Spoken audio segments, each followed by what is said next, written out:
সম্মানিত ভিউয়ার্স, আসসালামু আলাইকুম।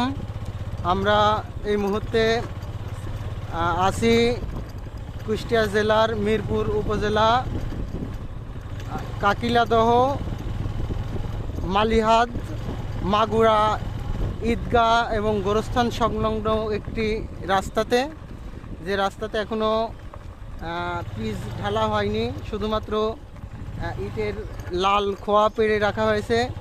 সুন্দর একটি প্রকৃতির মাঝ দিয়ে রাস্তা। এই রাস্তায় আপনাদের দেখানোর জন্যই আজকের এই ভিডিও।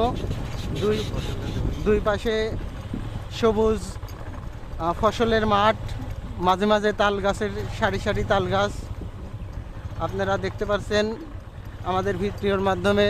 এই যে ছাগলের ভিডিওটা দেখানো, সুন্দর ছাগল সমারোহ, দুই পাশেই ফসলের মাঠ।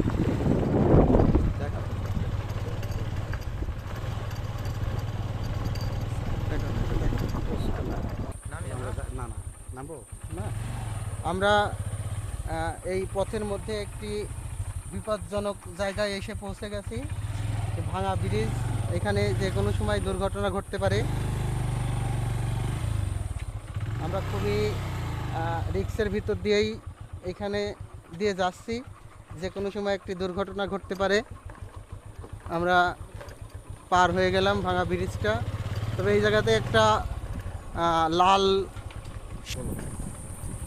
আমরা এই রাস্তারই একটি জায়গায় এসে পৌঁছেছি। দুই পাশেই ঘন অন্ধকার, বাঁশের ঝাড়, খুব সুন্দর একটি প্রকৃতি। এখানে এত ঠান্ডা, আমরা এতক্ষণ যে গরমের মধ্যে ছিলাম মনে হচ্ছিল না যে আমরা গরমের মধ্যে ছিলাম। সুন্দর একটি ঠান্ডা প্রকৃতি।